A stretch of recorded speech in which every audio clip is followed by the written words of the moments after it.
القادر من أحمد بالبقية الإمام حبيب وتسليم الدكتور عبد الله من عبد القادر بالبقية الأستاذ عبد الإنسان علي دروس أوصلنا بربي رفينا شيخنا أستاذنا حبيبنا الحبيب هدي بن علي بن حسن الكهف أمنعه آباؤنا وأسلافنا شيوخنا ورجال رسول الله إلى حضرة النبي محمد صلى الله عليه وسلم. الفاتحة.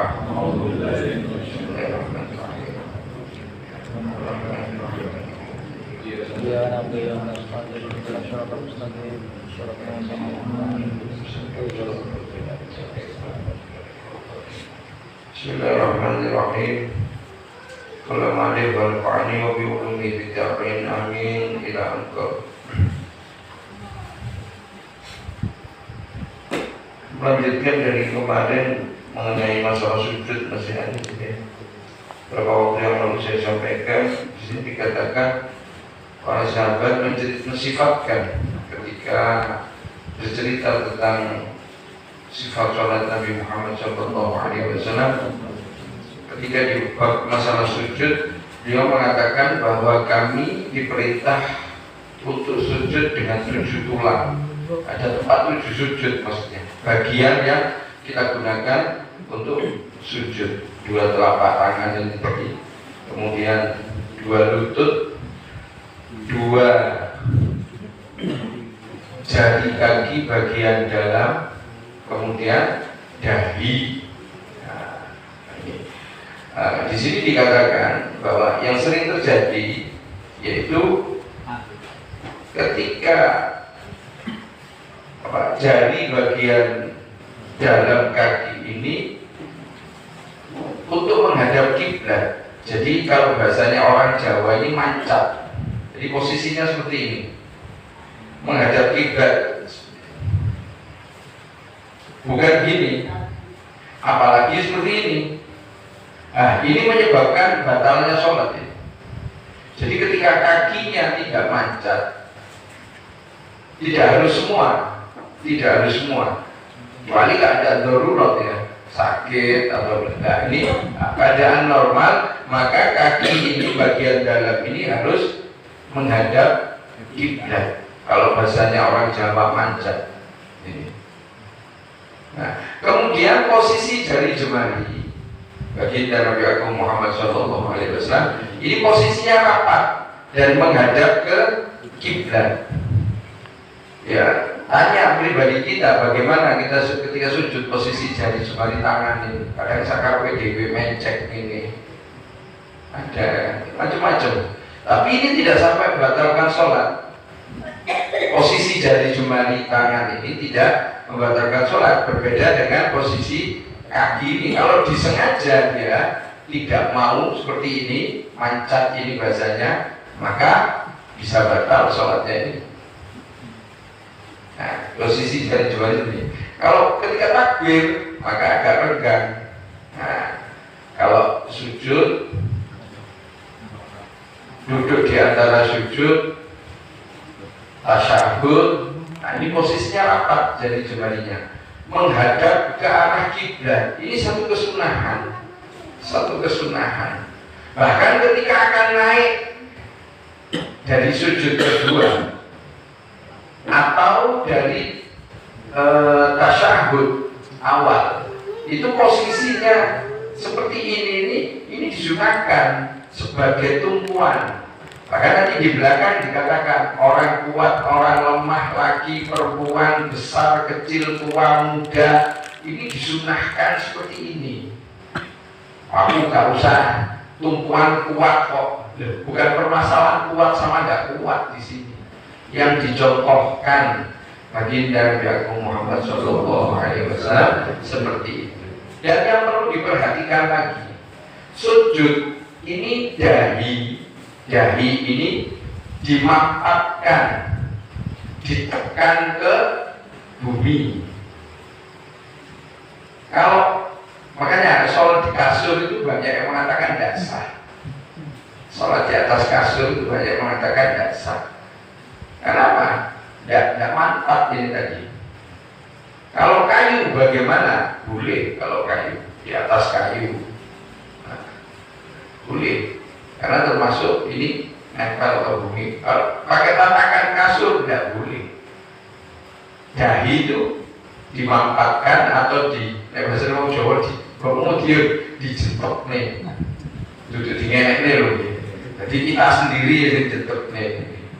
Di posisi dahi di sini. Kalau kita sujud pakai dahi ini, otomatis hidung ini akan nempel. Kalau posisinya anggang-anggang, ini tidak sah sujudnya.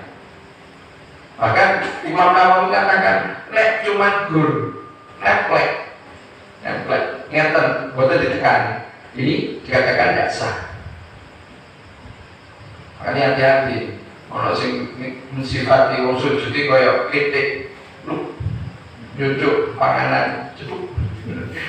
Ini dimampatkan. Karena dalam sujud itu ada satu rukun yang berbarengan, yaitu tumanina.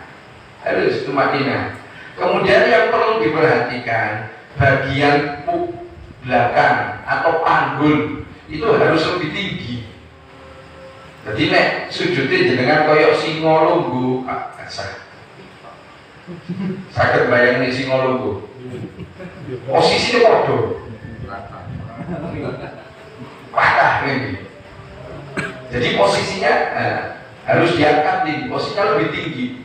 Panggul atau pinggul ini posisinya harus seperti ini. Nah, ini ada hadis yang mungkin kadang orang salah mempersepsikan, yaitu ketika sujud maka panjangkanlah.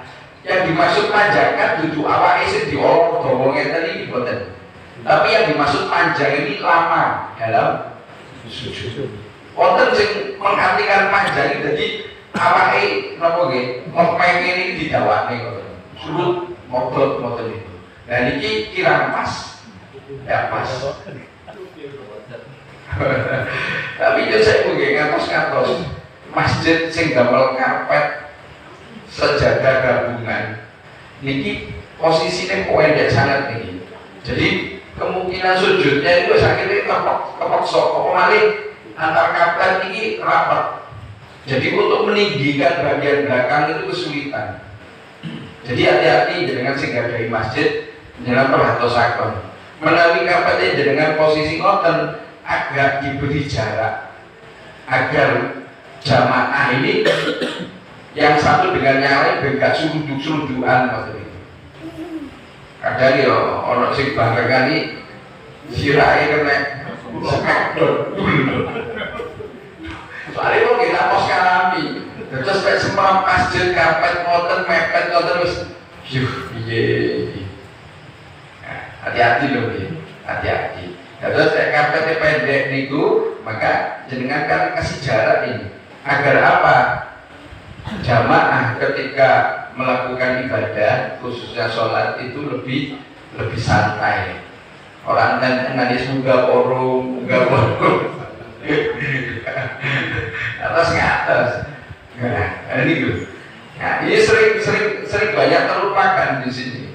Perkara itu tadi. Termasuk itu tadi. Kayak nemplek toh ini jadi ini khawatirnya nanti bisa tidak sah. Jadi ya saya kembali lagi kepada imam aja nyusu tadi sholat ini wis standar nontonnya. Memang tidak dianjurkan nanti di bagian belakang habis ini mungkin ada memang kesunahan imam itu memendekkan sholat, mempercepat sholatnya, tapi ojo cepat-cepat. Jadi lebih kepada ini tadi. Kita memperhatikan perkara-perkara rukun di dalam sholat. Boleh Anda cepat, tapi dengan catatan rukunnya harus terpenuhi. Kalau Anda cepat, rukunnya amburadul, ya eman, betul-betul eman di sini. Ya, yang perlu kita betul-betul perhatikan masih perkara sujud ini tadi. Nah, yang sering saya jumpai yaitu ini tadi. Perkara mancat ini, perhatikan betul nih. Jadi tidak harus semua. Saya pernah tanya, apakah harus semua? Karena tidak semua orang. Memang ada orang-orang yang sakit driji kaki ini sakit ditekuk sedoyo gitu. Tapi memang ada yang nggak bisa. Isonya kayak jempol tok, kayak ulon ini. Kula iki jempol tok sing iso. Nek sing jari lintune iku lorone luar biasa. Yo buasa murah, Bu. Nah, karuan. Sing ngobrol. Nah, ini harus kita perhatikan. Kecuali memang betul-betul sakit dia. Sakit nggak bisa ya nggak apa-apa. Khusus yang niku wau, sing betul sakit nggak kalau melok-melok, enak mungkai, nggak boleh. Bahkan saya pernah memperhatikan itu posisi kakinya itu jari ini ngeten, betul manjat ngeten tapi ngeten, nggak boleh, nggak boleh. Meskipun perempuan. Nah, tapi berbeda tadi dikatakan ketika sujud panggul agak ke atas. Kalau perempuan enggak, perempuan posisi tangan itu berbeda. Kalau perempuan ketika sujud posisi tangannya ini masuk ke dalam. Kalau berkaitan ini meh jadi bukan meh, memang sejajar. Bahkan kemungkinan besar ini di bawah dagu. Posisinya sujudnya piantun putri. Nah, nek kakung ngeten. Ngeten iki lho. Nah, tapi iki kondisional iki, rek rapet ya aja maksa ngeten iki, kancane jenengan sujud ning sikote jenengan. Nah, nek anu nggih ngeten. Jari jemari disunahkan rapat. Nah, posisinya di samping pipi. Boten ngeten. Boten ngeten. Aduh. Boten nggih kaya macan ngoten iki. Iki ngeten. Nah, boten. Terus, nah ini kalau laki-laki diangkat, napa niki? Boten nek lengan niki napa? Badhe, niki tangan niki. Niki tangan. Nah, niki boten nemplek. Boten ngenten, tapi diangkat. Nek putri nemplek. Beda kakung kali putri. Nek putri nemplek, menawi kakung diangkat. Posisinya di samping ngenten. Nek piyambakan nggih jenengan golek sing sempurna ngeten iki. Itu perkara gagah iki, mau gagah. Lajeng contoh kaji nabi ngeten niku. Nggih, ya apa atesaken iki saestu. Jadi untuk kita menjadikan sholat kita ini baik di hadapan Allah cuma satu cara, yaitu ittiba Rasulillah. Beliau juga sudah mengatakan shollu kama ra'aitumuni usolli, sholatlah kalian seperti kalian melihat saya sholat. Sakdadu'e sakuwate, berusaha betul-betul, ojo sampai napa nggih timbul perasaan aras-arasen. Ketika itu muncul perasaan enggan, aras-arasen, jenengan enggal-enggal nyuntulung datang Allah Subhanahu wa ta'ala. Salah satu kondo piantun ingkang koyok aras-arasen sholat niku saged ditingali ketika iktidal. Allah ya haida. Ini niku saestu ngeten tok niku dikritik niku. Aja dolanan, iki tenanan iki. Justru ketika sering kita memikirkan ajaran Nabi Muhammad SAW khususnya di dalam sholat, perkara-perkara di dalam sholat, maka kita akan lebih serius. Contoh Anda memahami, salah satu contoh kasus yang kita bahas sujud. Sujud kita berada di 7 tulang, diperhatikan jari jemari rapat, memampatkan dahi pada tanah. Nah, itu diperhatikan betul. Nah, jenengan kelitu teng mriki, maka dibetulkan, ditarik sedikit, otomatis hidungnya akan nempel, tertekan itu otomatis. Maka tidak ada tanda hitam di sini. Kalau Anda sujudnya benar, sesuai yang diajarkan Nabi Muhammad, dahi di sini. Kalau jenengan sujudnya pakai ini, maka akan timbul tanda hitam di sini. Ini bukan min athari sujud loh ya. Peluang Sulimani, tanda hitam di jidat ini bukan min athari sujud. Justru ini ketidakpasan ketika sujud. Min asari sujud di dalam Al-Quran itu para ulama menafsiri adalah air dan pasir yang menempel di dahi dan hidung baginda Nabi Agung Muhammad SAW dan juga para sahabat. Itu yang dikatakan min asari sujud. Jangan salah mengartikan. Kalau kita sekarang mengatakan min asari sujud itu ya tanda hitam. Lah soalnya sujudnya jenengan teng karpet, teng keramik, teng marmer, teng granit. Coba masjidnya jenengan kados masjid Kanjeng Nabi. Ya lemah sing nempel. Atapnya seperti itu atapnya Rasulullah. Air hujan yang nempel di dahi dan hidung. Itulah min asaris sujud yang dimaksud di dalam Al-Quran. Jangan salah memahami. Akhirnya jenengan pingin min asari sujud, akhirnya jungkel ngeten iki. Nek sujudnya jenengan jungkel, otomatis hidungnya tidak nempel di situ. Hidungnya tidak nempel, maka sujudnya bukan pakai dahi yang ditunjuk Nabi Muhammad SAW, tapi dahi versi kita yaitu batuk. Ini kan batuk. Nah ini kan jenengan mastani nopo alis. Tapi Nabi Muhammad ketika menunjuk dahi itu yang ditunjuk ini dahi. Karena ini dahi ini tulang hidung kita nyambung di sini. Maka hidung itu bagian dari anggota sujud yang masuk jadi satu dengan dahi. Jenengan tinggal itu, ngeten kan nyambung. Tulang ini jenengan ini loh. Nah, diperhati. Oh iya cakai ngomongnya cocok. Gila, saya dipahami. Jam itu bisa. Ini jadwal kalau kita harus mulai. Insyaallah benjing sekedhik dilajengaken malih wonten sedikit keterangan tentang perkawis sujud. Mangke benjing insyaallah selasa ngajeng disambung malih saderenge mos bahas bab itu insyaallah. Bismillahirrahmanirrahim. La ilaha illallah. La ilaha illallah. Al-mawjudu fi kulli zaman. Al-mawjudu fi kulli zaman. La ilaha illallah. المعبود في كل مكان لا إله إلا الله لا إله إلا الله المذكور بكل لسان لا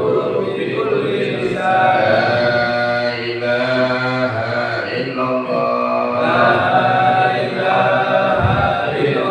المعروف بالإحسان لا إله إلا الله كل يوم هو في شأن لا إله إلا الله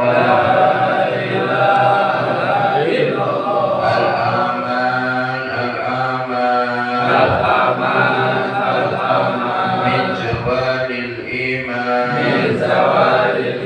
ومن فتنة الشيطان يا قديم الإحسان أملك علينا من إحسان إحسانك القديم يا حنان يا منان يا رحيم يا رحمن يا غفور يا غفار اغفر لنا وارحمنا وأنت خير الراحمين وصلى الله على سيدنا محمد وآله وصحبه وسلم والحمد لله